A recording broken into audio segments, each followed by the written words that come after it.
holy wow. You know how you just have those moments where you're like, has life just passed before me and I didn't even know it? My face looks like I've been beat up by somebody. I knew I heard my name, but I didn't. So I'm up this morning visiting, my daughter and I are visiting my big boys at school up at the Holy Hill. And we came up here. I just was missing them and thought I'm going to come see them and be a good chance for her to come and visit them and see stuff. Oh, there's lacrosse. And this morning I was supposed to get up at 6:40, 6:30 and take my oldest son, my senior, to take the ACT.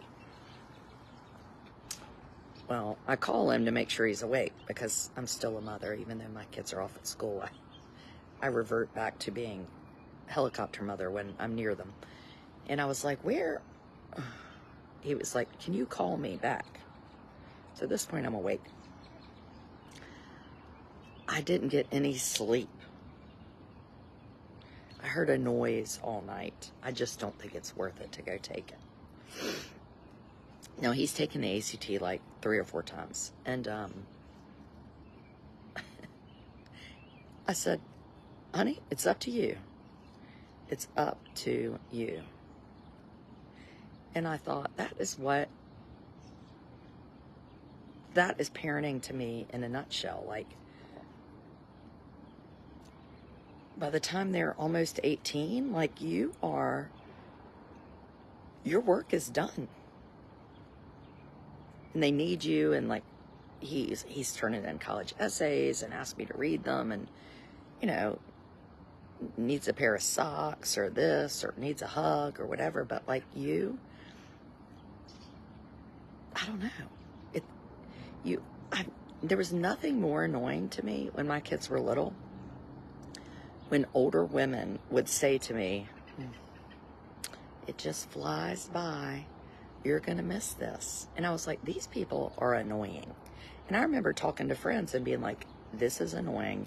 They need to come over here and like get these people in church clothes or get them ready for bed or a zillion other things. Or wake up on a morning where it's raining and you think to yourself, I have 3 children at the time. Nobody was in preschool yet. It was just nothingness. What do you do with 3 children in a rainy day in a house for 12 hours in a tiny town? Not much. You go to Rose's and run around. Your work is not done. Not the real work, but he is the person he's going to be, and he's going to make the decisions, you know, and having to let him make the decisions. And yeah, like Lisa said, stepping back and saying, you're almost an adult. And my husband and I have done the best we can, and this is where we are. It's just such I don't know why it hit me this morning. And he's been off at school for 4 years, so it's not like, you would think the college thing wouldn't be that big of a deal for me, right? Like, oh, well, you've had them off anyway. But it's different because where they're in school now, it's almost a transition, right? So they were at home under my roof, and now the big 2 are at boarding school. And so they're away from me, but there's still a lot of supervision. There's study hall and there's sports. And then next year they go to college. And I'm so thankful because there has been a transition. You know, they know how to use Uber, and they have debit cards, and they do their own laundry, and they order groceries. They can do all these things.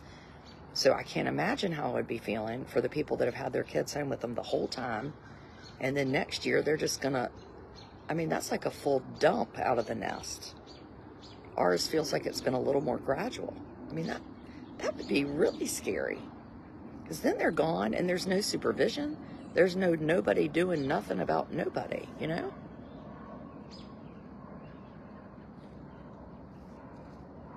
Four-legged youngsters. Oh, that's nice. Yeah, there's no control. Anyway, it just really struck me this morning. So I will never tell a young mother, enjoy this, or not to enjoy it. I will never say you're going to miss this. But I think I would say to her,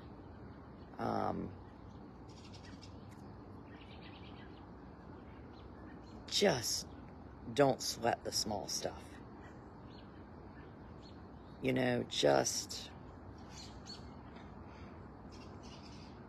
don't worry about it. And I, for the most part, didn't worry about it.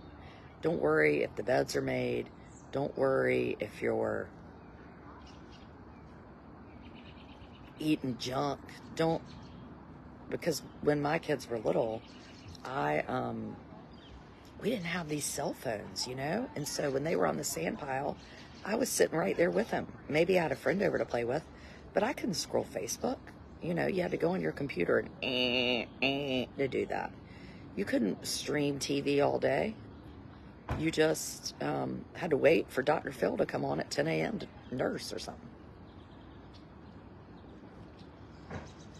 Wait for the Wonder Pets to come on, or is it the Wonder Pets or Yo Gabba Gabba? Ugh, it's like if I'm in prison and they want to torture me, they can play Yo Gabba Gabba in the background at 5:30 in the afternoon. Yeah, live in this moment. And I think for the moms who have these senior children, like, trust yourself that you've done the best you can, and trust them to make some decisions. So when my son this morning said, I'm not up to taking the ACT today, you know, it's a natural and logical consequence. He could have taken it again and gotten a better score and maybe gotten into who knows where. And if he doesn't take it again and doesn't get that score, he might not get in. But you know what? That's on him. And that's, I feel like, what I've always tried to tell him. Like, I want to be really realistic about, so my son is applying to 4 colleges, and he wants to go to Carolina. And in North Carolina, it's a big deal, but Carolina has become very sought after all over the country.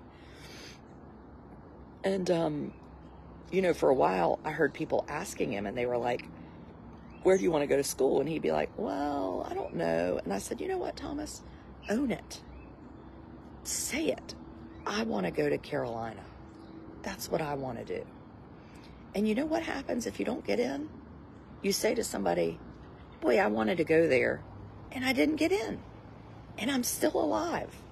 I think we're so busy creating these personas and trying to make everybody think that we've got it all together, and that, so then that way, if we don't say where we want to go and we don't get in, then nobody knows that we're not perfect. Then we can lie and say, oh yeah, we wanted to go wherever we got in. Don't do that. And encourage your children to be honest and transparent and truthful, because it will get them so far. Own it. Own it. He wants to go to Carolina. He also likes state. South Carolina. ECU. I like state. But he wants Carolina. And you know what? He's worked really hard. And I hope he gets in. But if he doesn't, we're not going to die over it, you know? And we're just going to move on. But I feel like I've said to him, let's be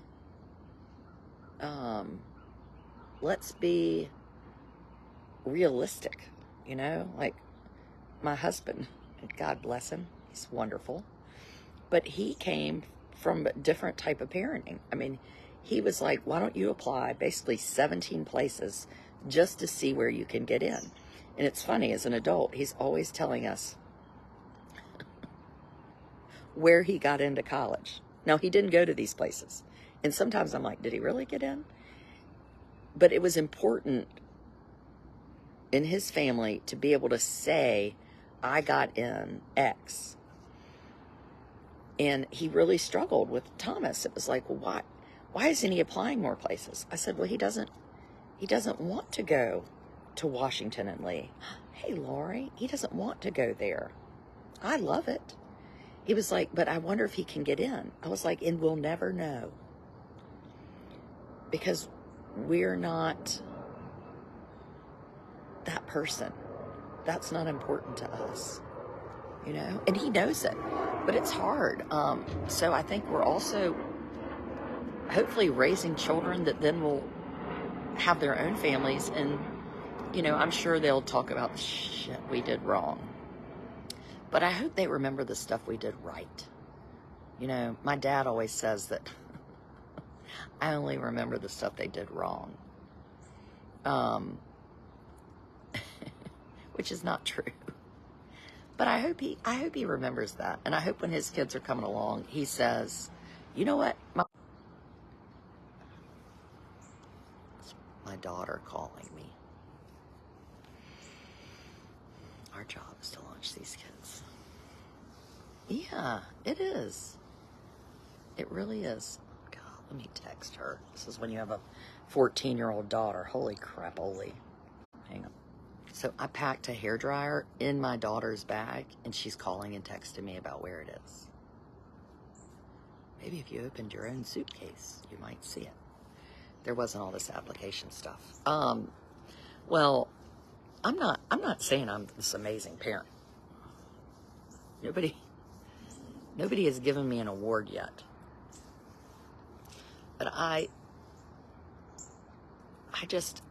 want my kids to want to come home, and I want them to come and see me, and I want them to. Yesterday, I sat up here. It's this beautiful campus, and I walked. Did a bird just shat on me? I think a bird just shat on me. What in the hell? I didn't even see a bird.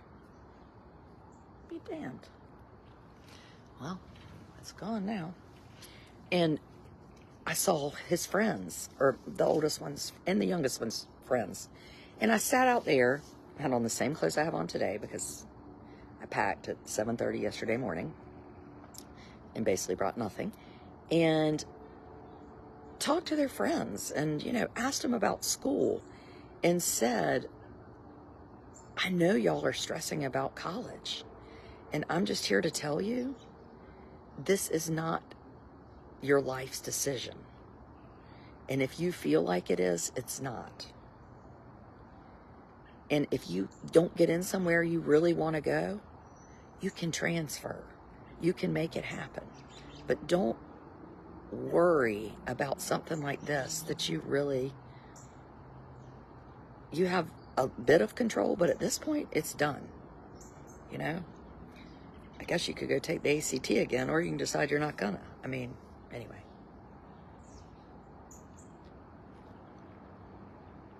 That's my... Oh, this is such good coffee. Probably because it's sugar. He goes, do you want...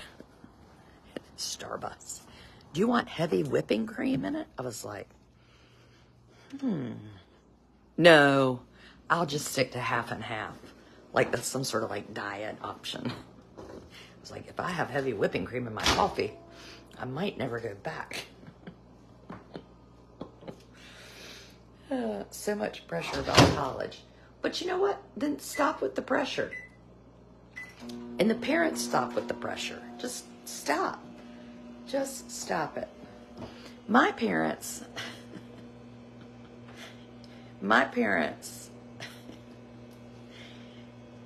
now they don't like when I talk about this because it makes them look terrible, but it's true. It's the same way that I left my son Russell at Dunkin' Donuts by accident years ago. It's true. I totally left him there. Left him. I thought he was in the car. He wasn't. Do I like that story? No.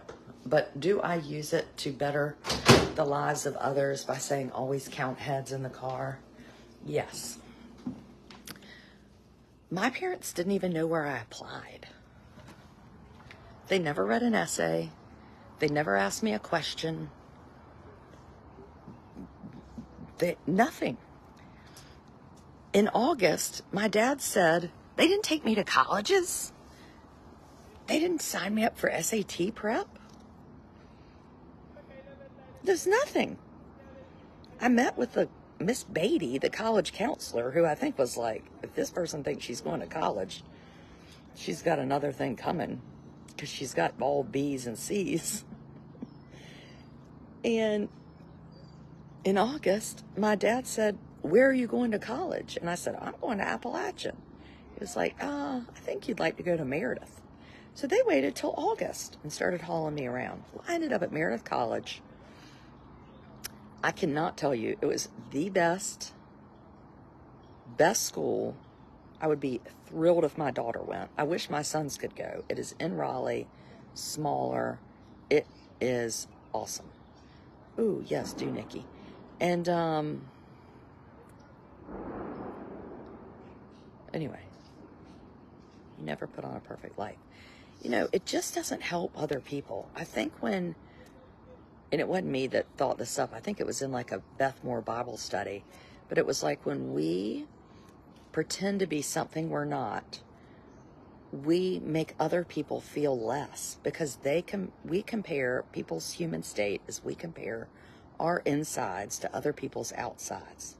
So if your outside is you're keeping it together and you look perfect, then it makes this other person over here feel like dog do or bird shat, you know? And so I guess maybe I want my outside to reflect my inside, which is always why I look like a mess. But I'm not, they're both the same to me, you know? I don't have to, they're the same. And I want people to know, like, you're not alone. And they're big feelings that are happening. And gosh, I mean, especially having a child with a disability is it's big. You know, next year I think my daughter will be here at school, and I will be home with my husband, and we'll have this little person with autism who's not going to go. And he misses his siblings. And I love nothing more than to have all my people under a roof. And I've missed 4 years that I could have done that, you know? And we chose that. And my kids have chosen it. But it is not easy. Yeah, my parents were grieving. So I lost my only sibling, Adam. He died of cancer before my sophomore year in high school, and he would have, after what would have been his sophomore year of college. And so, yeah, I mean, my parents were just struggling to stay afloat. And honestly, I was too. But we didn't talk about that. You know, we just struggled alone. And I say that same thing, like, we should have been talking about it, you know, and we didn't. And that came back and bit me pretty hard when I started this blog. And I had this little boy who wasn't meeting his milestones. And I was like, I'm going to do what I've always done, which is I'm just going to bury all this hurt and fear and whatever down. Well, I didn't have any more room. And so here I was left with all these feelings. And I was like, I'm going to literally implode. It's going to be bad, or I'm going to have to share this. And I have got to process all these feelings that I have not acknowledged for 25 years. And I had been a writer before. I was writing a journal when Adam died. And I stopped. He died and I stopped. And for 25 years, I didn't write anymore. So anyway, that's a lot on a Saturday morning. I'm going to head over to the subscriber page, which is a smaller group, and just awesome. It's less of me talking at you and more of us talking together. So, Judy just said, I lost my son at 42 10 years ago. Yeah, like, so it's more of a chit chat. And then I'm going to take a shower. Shocking, I know, just so my daughter won't be embarrassed about me. My child's name is never spoken, like she never existed. Yeah, that's not good. I feel like I've got Mr. Darcy coming over the hill behind me. I'll tell Nurse Gina. Have a good Saturday.